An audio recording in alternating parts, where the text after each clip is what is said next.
Bonjour tout le monde, donc moi c'est Claire, je suis la créatrice derrière le crochet de Mamie, donc je suis designeuse crochet entre autres choses.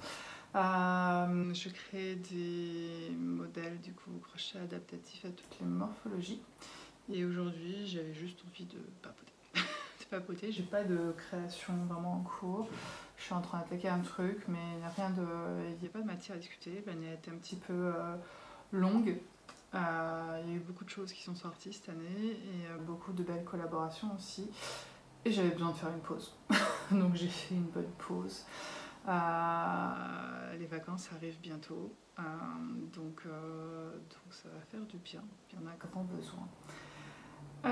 Mais du coup j'avais envie de papoter, alors je me suis dit tiens on va faire une petite vidéo, puis je vais vous montrer quand même parce que j'ai pas non plus tout arrêté pendant plusieurs semaines.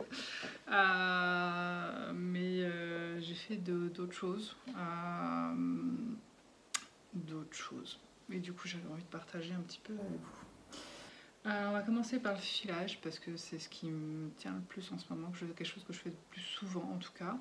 Donc je vous avais montré déjà celui-ci là que j'avais fait, c'était mon tout premier que je trouvais quand même super sympa, qui m'a donné clairement le virus parce que c'est vraiment extrêmement addictif. Je pensais que le crochet était addictif mais en fait j'ai trouvé pire.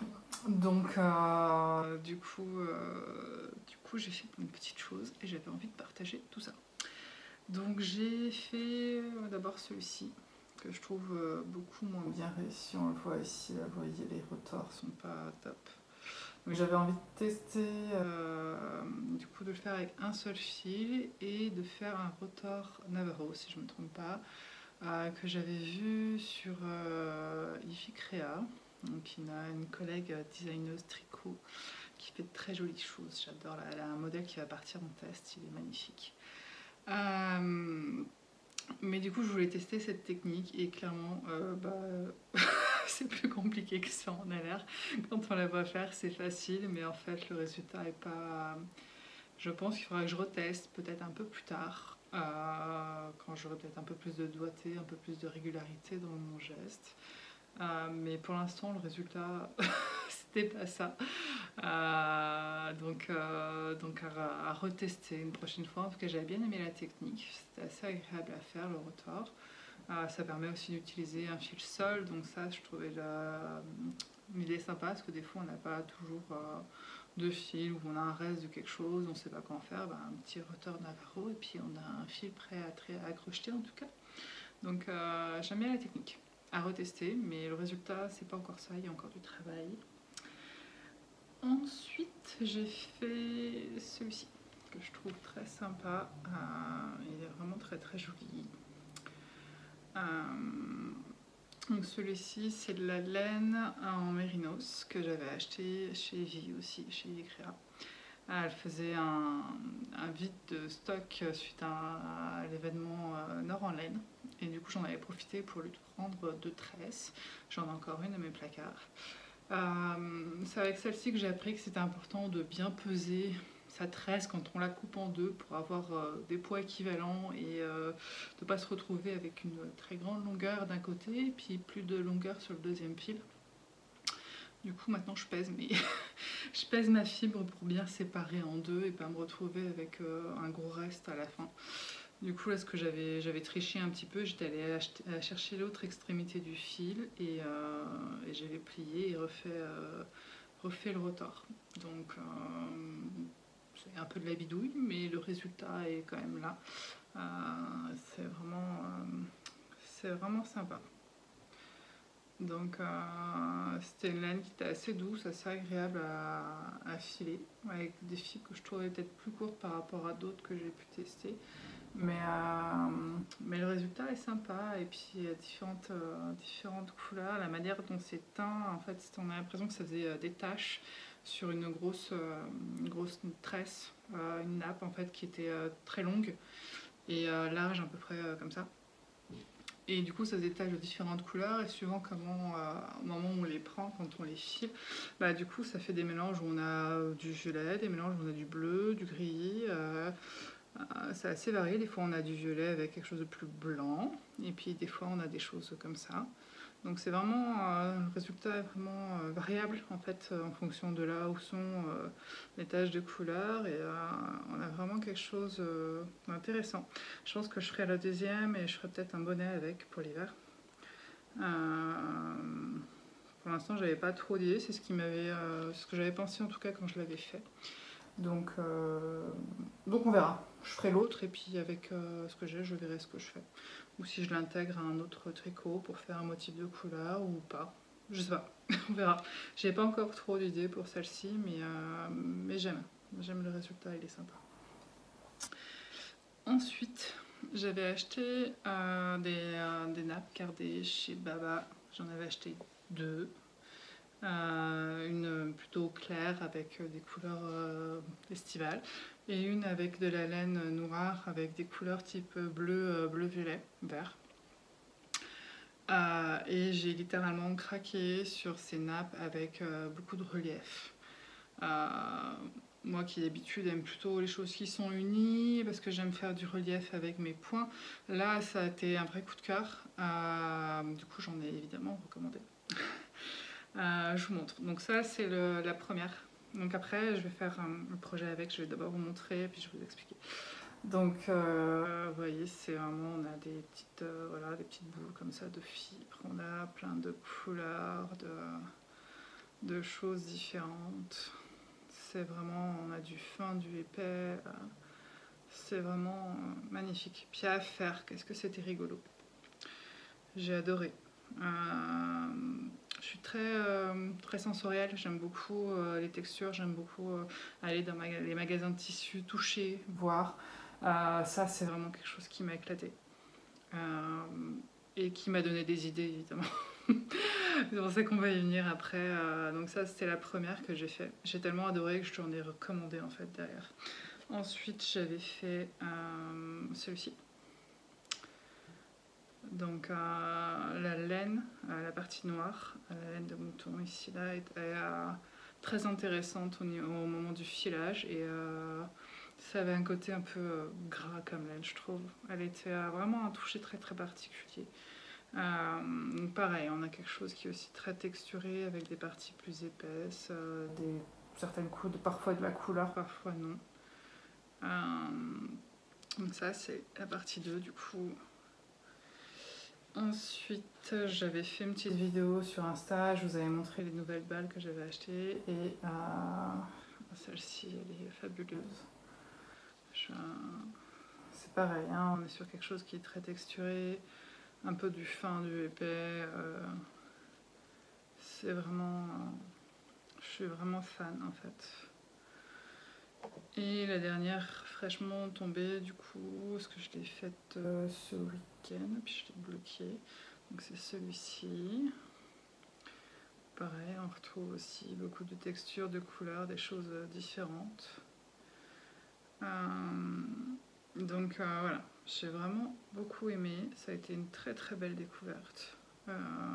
Et du coup, avec ça et les prochaines qui vont venir, je vais faire un modèle de gilet oversize avec plein de couleurs et de textures différentes, avec des rayures de toutes sortes. Et j'ai tellement hâte de le mettre sur mon crochet, ça va être fabuleux. Évidemment, je vais en recommander parce qu'avec les 4 là, je pense pas que je vais aller loin pour ce que je veux faire, donc il va falloir que je les fasse au fur et à mesure. Donc je sais pas si j'attends d'en avoir assez ou si je le lance et puis au fur et à mesure que j'avance, j'avance mon projet. Donc ça reste encore à définir, je pense que je vais peut-être attendre d'en avoir un petit peu plus pour pouvoir avancer un peu et pas être frustrée de devoir arrêter derrière.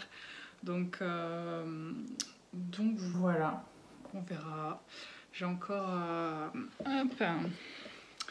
j'ai encore ça à tester aussi, qui est un relâche qu'elle m'a offert. Donc qui sont 2 techniques en fait différentes pour créer la nappe. Donc ça c'est fait avec une cardeuse. Excusez-moi si je me trompe des termes ou si c'est pas parfait. Donc c'est une espèce de gros rouleau avec une manivelle sur le côté, on va tourner et les fibres vont se mélanger. Et ça c'est fait sur une planche, ça s'appelle un rolag, si je ne me trompe pas. Rollage, je sais pas comment ça se prononce, pardon papa si tu passes par là. Partons aussi à toutes les fileuses qui maîtrisent encore déjà tout le vocabulaire, je suis désolée. Où là, du coup, on voit que les couleurs en fait sont c'est moins mélangé, c'est moins fluide, je dirais entre guillemets, par rapport à ce que j'avais sur les autres. Même si, étonnamment, on a beaucoup de texture là-dessus. Donc là, on a vraiment des couches, en fait, on voyait bien, on a des couches qui sont collées les unes sur les autres, qui sont mises sur la planche, et après on vient récupérer, et ça garde en fait ce côté de couche en fait qu'on n'a pas sur la cardeuse qui elle mélange les fibres. Donc j'ai hâte de tester et de voir le rendu, voir si ça peut être plus intéressant ou pas à terme. C'est vrai que j'aimerais bien avoir mon matos à moi avec pouvoir rendre déjà le rouet à Baba parce que c'est un prêt et qu'à terme je vais lui rendre quand même. Donc avoir mon propre rouet, mais aussi avoir du matériel pour faire ça.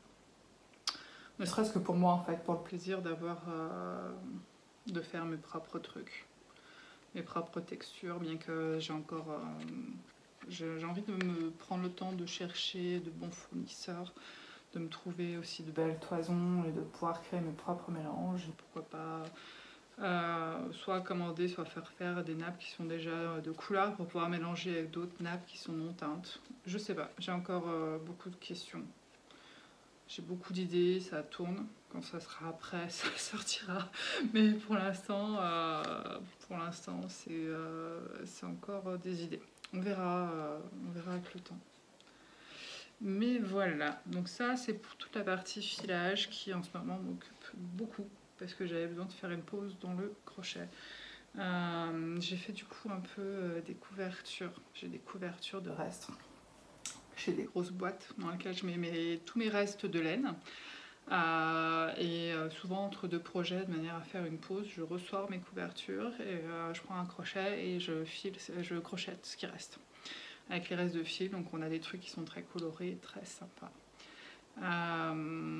Donc voilà. Et j'ai commencé du coup, j'ai craqué l'autre jour, j'avais sorti ce qu'il fallait pour faire les mises en pelote. J'ai fait les cakes, enfin j'en ai fait 2 pour l'instant, j'ai encore les autres à faire. J'ai fait les cakes des filles qui m'ont été envoyées par Baba pour notre collab. Donc ça c'est le Roots, et regardez comme c'est beau. La mise en cake est magnifique. En fait, c'est juste beau à regarder. On n'a presque pas envie de la démonter. C'est vraiment... j'adore, en fait. C'est vraiment chouette. Et du coup, j'ai fait mon échantillon. Il faut que j'aille le bloquer. Donc pareil, le rendu est vraiment canon. Donc j'ai opté... Alors, il est recommandé en crochet 3 et plus. Je voulais quelque chose d'un peu, vous voyez, un peu aéré en fait, pas trop tendu, souple. Donc je suis partie sur un crochet numéro 4 et du coup voilà. Et je voulais voir, je vais le bloquer parce que j'ai peur un peu que ça fasse un peu filer en fait derrière, que ça s'étende trop et que ça fasse trop de trous. Donc je vais bloquer, je vais voir ce que ça donne. J'ai demandé aussi son avis à Baba, elle qui le connaît bien parce que c'est un de ses fils préférés en tout cas qu'elle a en boutique, bien que le nouveau qui est arrivé là il est chouette aussi. Mais une prochaine fois, on peut pas tout faire en même temps, une prochaine fois. Voilà, donc ça c'est les dernières news. Il y a d'autres choses qui arriveront après, plus tard. Des choses que j'ai dans les tiroirs depuis quelques temps que j'avais envie de faire. Potentiellement des nouvelles collaborations avec une teinturière qui m'a contactée, donc ça c'est chouette aussi. Ça sera un projet pour l'été prochain, donc c'est pas pour tout de suite, mais c'est chouette. Ça serait sa première collaboration crochet, donc ça aussi c'est sympa. J'aime bien l'idée que les gens commencent à pas voir que le tricot. En France, le tricot est extrêmement présent. C'est parfois du coup un peu compliqué de se faire sa place et de se faire connaître au milieu de toutes ces tricoteuses. Bien que souvent les gens maîtrisent les deux arts, mais le tricot est quand même a beaucoup le vent en poupe. En France en tout cas, à l'étranger moins. Il y a certains pays où le crochet domine plus en tout cas qu'en France. Donc ça c'est chouette. J'ai d'ailleurs plusieurs de mes créations qui vont voyager là dans les mois à venir. J'ai 2 créations. Une qui est partie déjà, je l'ai mis au courrier cette semaine, qui est partie au Québec rejoindre Julie du Julia Crochet, donc la designeuse qui a monté le collectif Franck Crochet, dont je suis membre professionnel, où vous pouvez retrouver des designeuses et des créatrices francophones. Donc si vous voulez chercher des choses à faire au crochet, n'hésitez pas à y aller. Les filles font plein de choses sympas et très différentes. Et c'est ce que je trouve cool, c'est qu'on a tout notre univers et notre type de produits qu'on préfère faire et créer, et du coup c'est un endroit très varié et super chouette. Donc elles font cet été les filles 3 festivals laineux, un au mois d'août qui est le festival Twist, un en septembre et un en octobre, je sais plus si c'est pomme de laine en premier et la petite laine ensuite ou l'inverse. Et mon top là sera de la partie à chaque fois. Donc il sera exposé là-bas et montré du coup à nos amies québécoises. Donc j'espère que ça plaira en tout cas. Donc on verra les retombées derrière. Et j'ai Mathilde de Naticea qui m'a appris aussi qu'elle partait en Angleterre en septembre pour un salon également, où elle va emmener du coup Moira, que j'ai fait avec elle, et ce que nos amies anglaises visiblement aiment beaucoup le crochet, donc croisons les doigts que ça leur plaise en tout cas. Voilà, donc beaucoup de voyages pour mes créations, ça c'est chouette. J'aime bien les voir partir ailleurs. C'est aussi pour ça que je fais traduire mes patrons en anglais par Julie. Ça leur permet de voyager un peu plus loin et ça c'est cool. J'ai d'ailleurs ma dernière création, enfin ma dernière traduction plutôt que création, qui est le top Elias, que j'avais ressorti. Évidemment, j'ai toujours pas assez de recul. Je vous mettrai peut-être une petite photo, ça sera plus simple. Le top Elias qui a été traduit du coup par Julie et du coup que vous pourrez retrouver en français et en anglais, donc sur Etsy Ravelry. Voilà pour les news. Pour l'instant c'est tout, je vais m'arrêter là. Il y a peut-être des choses qui viendront à la rentrée, qui vont changer à la rentrée, mais ça reste encore pour l'instant au stade de projet, de réflexion, donc bah, je vous en parle pas maintenant. Voilà, on verra à la rentrée comment ça se passe. Et bah voilà, je m'arrête là, bonne journée. Merci de m'avoir écouté jusqu'au bout. Si vous avez des questions, des réflexions, des commentaires, bah, comme d'habitude, ça se passe plus bas. N'hésitez pas, en tout cas, moi j'aime bien échanger, je trouve ça chouette à partager tout ça. Donc voilà. Bonne journée et puis à très bientôt.